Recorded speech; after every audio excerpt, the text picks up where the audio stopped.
उत्तर प्रदेश विधानमंडल का उच्च सदन कांग्रेस विहीन भी हो गया है। कांग्रेस मुक्त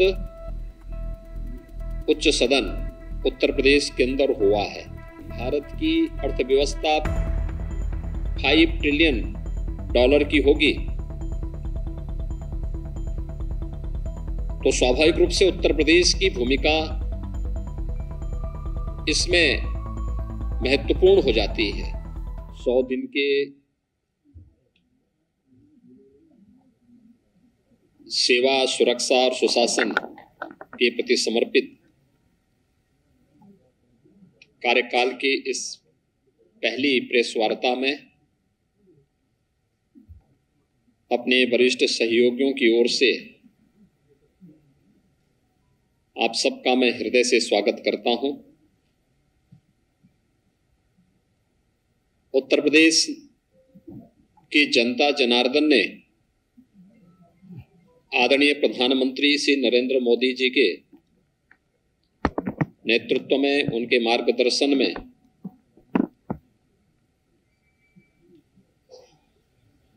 अभी हाल ही में प्रदेश में संपन्न हुए विधानसभा चुनाव में भारतीय जनता पार्टी गठबंधन को प्रचंड बहुमत देकर के जिस उद्देश्य से अपना आशीर्वाद दिया था, जीत का वह सिलसिला जन विश्वास का प्रतीक तो था ही, वह निरंतर नित नए प्रतिमान स्थापित कर रहा है। विधानसभा चुनाव के बाद उत्तर प्रदेश विधान परिषद के स्थानीय प्राधिकारी के 36 सीटों पर चुनाव संपन्न हुए। इन 36 में से 33 सीट भारतीय जनता पार्टी ने और 3 सीटें निर्दलीयों ने जीते। समाजवादी पार्टी, बहुजन समाजवादी पार्टी और कांग्रेस 0 पर रही। यही नहीं, विधान परिषद गठन के पश्चात 87 वर्ष के बाद पहली बार उत्तर प्रदेश विधानमंडल का उच्च सदन कांग्रेस विहीन भी हो गया है। कांग्रेस मुक्त उच्च सदन उत्तर प्रदेश के अंदर हुआ है। उत्तर प्रदेश देश की सब आबादी के दृष्टि से सबसे बड़ा राज्य है और प्रधानमंत्री जी बार बार इस बात को कहते हैं कि उत्तर प्रदेश में संभावना है, एक पोटेंशियल है कि उत्तर प्रदेश भारत की अर्थव्यवस्था का ग्रोथ इंजन बनने की सामर्थ्य रखता है। उस सामर्थ्य को सजोने का कार्य और उसको देश और दुनिया के सामने प्रस्तुत करने का कार्य, उसकी आधारशिला 2017 से मार्च 2022 के बीच में हमारी सरकार ने किया। अब दूसरा कार्यकाल जो हमें उत्तर प्रदेश की जनता जनार्दन ने दिया है, इस दूसरे कार्यकाल में एक नई उड़ान के साथ हम सब अपनी यात्रा को आगे बढ़ा रहे हैं।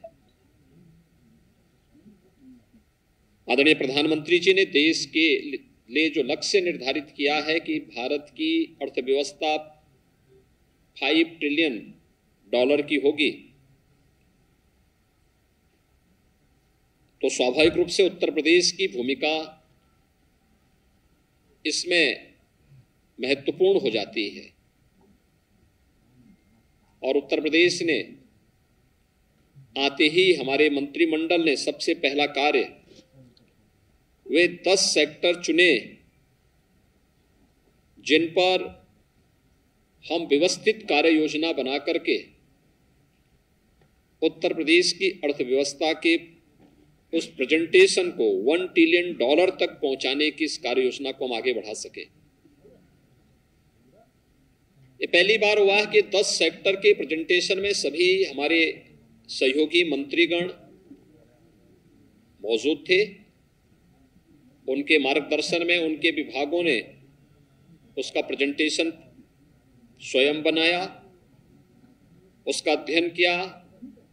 फिर उसका मंत्रिमंडल के सामने प्रस्तुतिकरण हुआ, उस पर चर्चा हुई और फिर उसकी ठोस कार्य योजना बना करके हर एक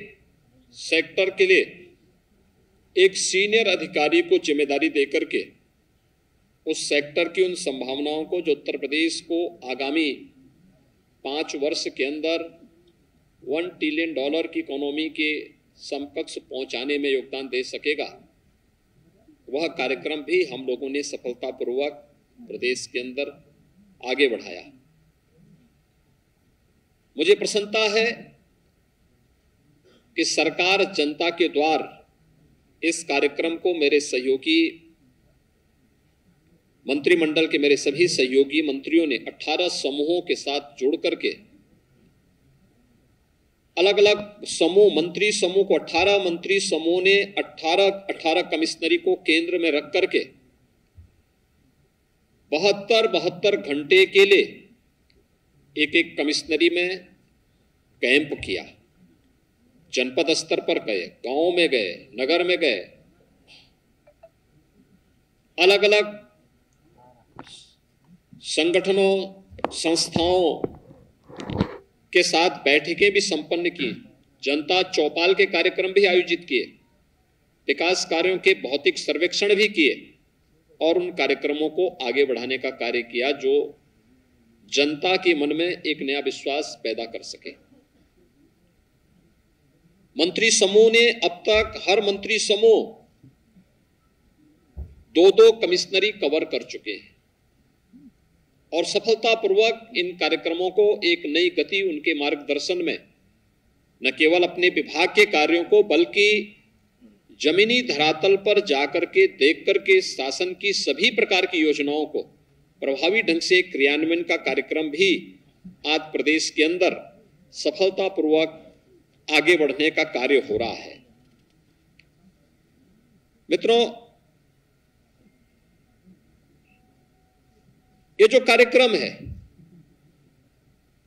जो उत्तर प्रदेश की अर्थव्यवस्था को एक नई गति देने के लिए एक टीम वर्क प्रदेश के अंदर देखने को मिल रहा है। इस टीम वर्क ने अपने पिछले कार्यकाल में बहुत सारी उपलब्धियां हासिल की थी और आज उत्तर प्रदेश को देश की सबसे बड़ी अर्थव्यवस्था के रूप में स्थापित करने के इस लक्ष्य को आगे बढ़ाते हुए हम लोगों ने अगले 5 वर्ष की जो कार्य योजना तैयार की है, इसमें 100 दिन के जो लक्ष्य तय किए गए थे, उन लक्ष्यों को सफलतापूर्वक आगे बढ़ाने का कार्य भी वर्तमान में हम लोग कर रहे हैं, जो उत्तर प्रदेश की प्रगति और समृद्धि की दृष्टि से अत्यंत महत्वपूर्ण है।